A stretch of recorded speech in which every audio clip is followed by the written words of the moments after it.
What's up guys? Yes, it's me, Young Master guys. So, ngayon guys, mag-update ako or simpleng kwento lang kung kamusta na ba si White, ang aking Nissan Sentra B13 guys.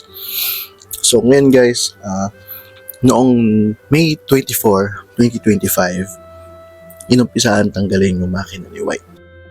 Hindi ko alam kung in-upload ko na ba to sa YouTube, pero kwento ko na lang ulit. So, tinanggal yung makina ni White noong May 24, 2025. So, yung kwentong yon or yung day na yon is tanggal makina na talaga siya. So, upon checking, amoy na amoy talaga yung overheat ng makina. So, sobrang lungkot ko nung araw na yun guys, nung nalaman yung cause. So, overheat talaga siya. Blow by. So, madaling salita. So, dinala namin yung makina sa garahe nila Kuya George kasi doon talaga siya gagawin. Hindi naman pwede sa garahe namin kasi gawa ng si Kuya George kasi ipapabalik-balik pa doon sa garahe. So, hassle pa rin kay Kuya George. So, yun guys, pagkadala namin doon, hindi ko na napigilan yung sarili ko na i-open yung makina kahit hindi pa siya yung time dapat i-open kasi si Kuya George dapat ang mag-o-open noon. So, sobrang kulit ko guys kasi may thoughts ako sa sarili ko na putik, gusto ko malaman kung bakit. So, sorry Kuya George. So, gusto ko malaman kung bakit talaga siya natanggal or bakit siya nag-overheat. So, chinek ko, tinanggal-tanggal ko. Tapos, chinek ko yung water pump. Yun, yung water pump guys, wala talagang butas. Yan, kung makikita nyo sa video guys, wala talaga siyang butas. Tapos, upon removing the head, kasi talagang curious ako eh. Curious talaga ako guys. So pagkatanggal ng head guys, nalaman ko kung ano yung pinaka-reason kung bakit siya nag-overheat. So panoorin nyo tong video. Grabe guys, tingnan nyo to. Ayan o, kakawagas ko lang ng kamay. Yan. Patulong ako kay Kuya Joshua. Tinuruan niya ako paano baklasin to. Ayan, kaya nabaklas natin to. Sorry Kuya George. So yun guys, ito nakita ko yung curl fit ng overheat. Ayan, tingnan nyo guys oh. May mga butas na hindi nakokoberan. Ayan oh. Ito, tulad nyan. May butas talaga yan dapat. Oh, ayun o, maliit lang yung naging butas niya o, haba-haba niyan. Ayun o.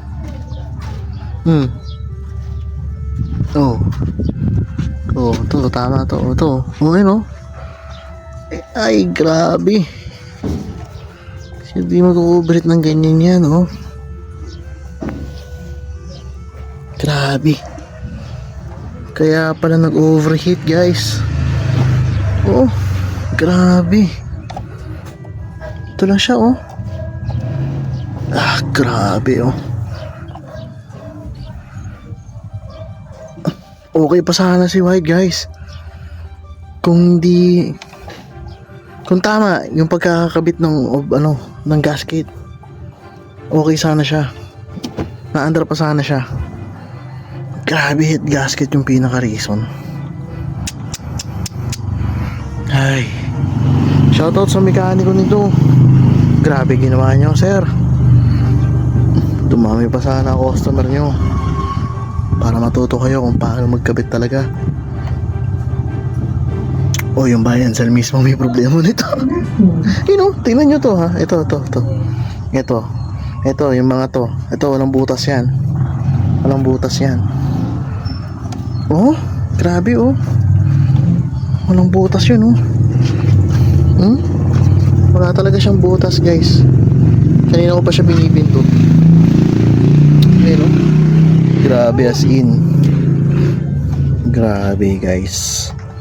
Grabe.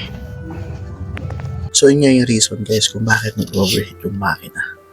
So napakagaling talaga ng grabe mekaniko guys.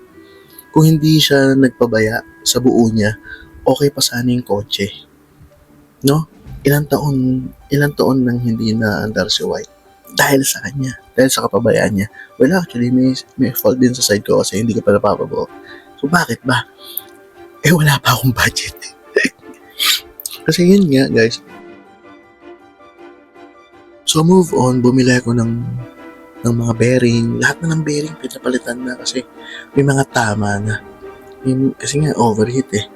May mga scratches na yung mga bearings niya. Kaya, pinaltan na lahat. Main bearing, Conrad bearing, mga ganun. Bumili ko kay Chupagetti, kay Terence Aliave. Thank you, Chupabi. So, yun guys, hindi siya madaling humanap ng pyesa, no? Kasi, napakahirap guys. Kala ko noon ang daming pyesa. Pero yung sa makina guys, mahirap daw talaga. Lahat na ng bearing, pinalitan dyan. Kaya, for sale na si White, 120.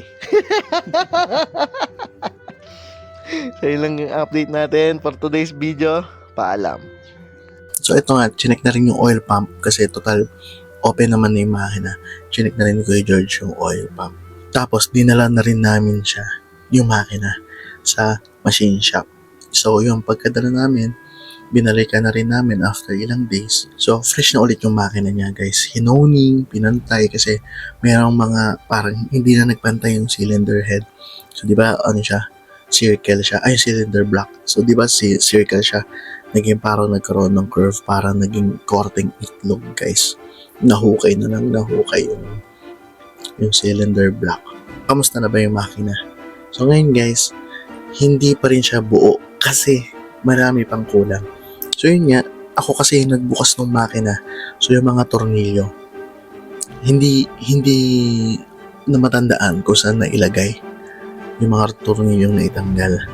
Tapos, meron pa nga akong ginawa na dapat i-convert namin sa Honda box. Pero hindi na namin i-convert kasi may ako na, parang gusto ko na lang siya ibenta. Yung katay ko na lang siya, no? Kasi nawalan na ako ng gana. So sabi nga ni Kuya George, kaya ka nawalan ng gana kasi nga hindi mo nagagamit. Then, naalala ko yung feeling na gamit ko siya. Ayun. Sobrang saya. Naalala niyo yung first day ko siya nakuha. Sobrang saya ko guys, kahit ganun yung itsura niya. Sobrang saya ko. So, yun, naiyak tuloy ko. So, ayun. Hindi talaga madaling magbuo ng project car. It takes time and lots of money. So guys, talaga nag-iipon pa ako kasi pagka nabuo yung makina niya, gusto ko na siyang ipa-convert ulit sa FI. Kasi andun na eh. Gusto ko siya ulit pa-convert sa FI. Pero sabi nga ni Kuya George, kung wala ka pang budget, i-ano natin siya sa carb. So, yun, on the next na, naisip ko, walang mags at tires si White. Kasi yung Steelys, binenta ko na. Kasi nga dapat niya ipa-parts out ko na siya. So nagbago lang yung isip ko guys na dapat siyang hindi na ikatay. Nung pinasisingaw ko na yung freon. So ubos na ulit yung freon guys. Napakaganda ng napakaganda ng aircon nun ni White guys kasi nga gawa ng ilang taon siyang tambak pero yung compressor niya, yung intact pa din, yung freon niya, walang singaw, quality pa rin talaga. So yun, ngayon, gathering pa rin ako ng fan para kay White. So nag-iisip ako kung ano pang pwedeng way. Wala rin ako makontent na mga kotse, wala akong makausap na car owners para para ma-vlog yung mga kotse nila, ma-review,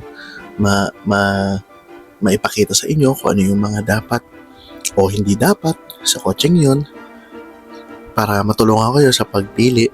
Ayun guys. So ngayon muna guys, ito muna sa ngayon. So thinking pa rin ako kung SR20 na Altima na lang or continue yung project na GA16 kasi nangihinayang ako. Pag bumili ko ng SR20DE na makina, guys, baka may problema na naman. Unlike dito sa SR20, sa GA16 ni White, bago na lahat ng bearing eh. Bubuin na lang. At syempre, pera na lang ang kulang. No? Na lang pero ang hirap noon guys. Hindi ko alam kung magkano yung budget, pero pagka nabuo si White, sabihin ko sa inyo kung magkano yung total cost ng project na yun. Tapos, kailangan ng mag-set tires. So, syempre, kailangan ng maintenance ng loob, ng brakes, kailangan linisin. Kasi nga yung handbrake hindi gumagana. Kailangan ipagana yung handbrake. So, tingin ko George, baka yung drum brake lang talaga yung kailangan ng adjustments doon. So, yun guys, yung brake pads, yung preno sa harap. Pero hindi naman major kasi nga, hindi pa naman pang hataw-hataw si White. So, yun guys, hindi ko na mapigilan yung sarili kong magkwento kung ano yung mga dapat na kailangan gawin. Tingnan nyo na lang sa mga susunod na vlogs. So, yun guys, naghahanap ako ngayon guys ng mga Lancer EX, mga Toyota na pwede ma-vlog. So, yun guys, Young Master, Happy New Year!